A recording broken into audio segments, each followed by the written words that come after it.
Seguimos hablando del petróleo porque sube la gasolina, sube el crudo, suben los precios de casi todo, suben los tipos de interés y aún así muchos creen que vamos a tener un aterrizaje suave y que Estados Unidos va a escapar de una recesión.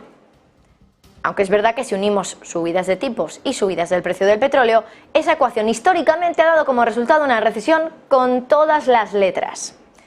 Fíjense ustedes en el gráfico que les vamos a mostrar ahora porque nos demuestra que cada vez que ha habido subidas en el crudo y subidas en los intereses que tienen que afrontar las familias porque suben los intereses en préstamos, por ejemplo, la economía de Estados Unidos ha entrado en una recesión.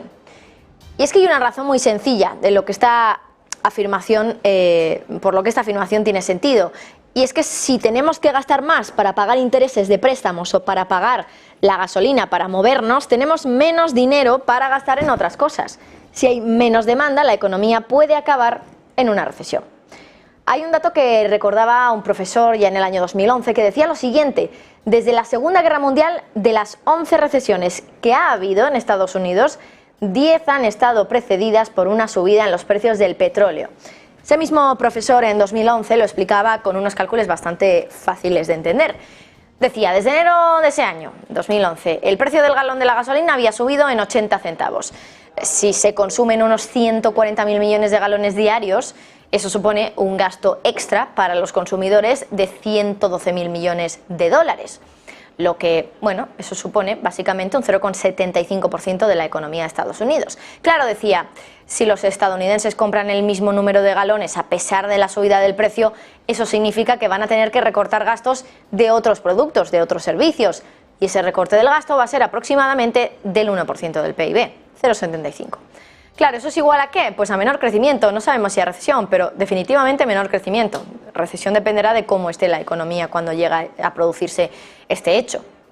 Este profesor también nos recordaba que históricamente los shocks en el petróleo han coincidido con otros shocks también en la economía. Por ejemplo, la restricción de política monetaria, subidas de tipos. Casualmente eso también está pasando ahora. Como ven en el gráfico, subida de los intereses y subida del petróleo puede provocar, igual que lo ha hecho históricamente, una recesión. Y si miramos más datos, también es interesante ver el efecto de la subida del petróleo en la inflación. Les estamos poniendo ahora un gráfico de Bloomberg. Concretamente, este gráfico nos muestra cuánto subiría el IPC si el petróleo se va a los $100 el barril, que es lo que muchos ya esperan.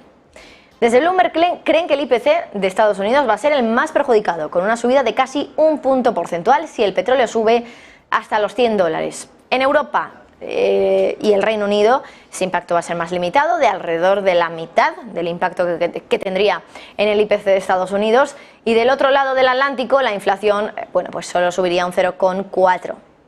Es, como digo, casi la mitad que ese 0,9%. Aunque recuerden que aquí la inflación está bastante más alta que en Estados Unidos, así que, aunque es una subida inferior, estaríamos todavía muy por encima de la inflación de Estados Unidos. Y por último, hablando, por cierto, de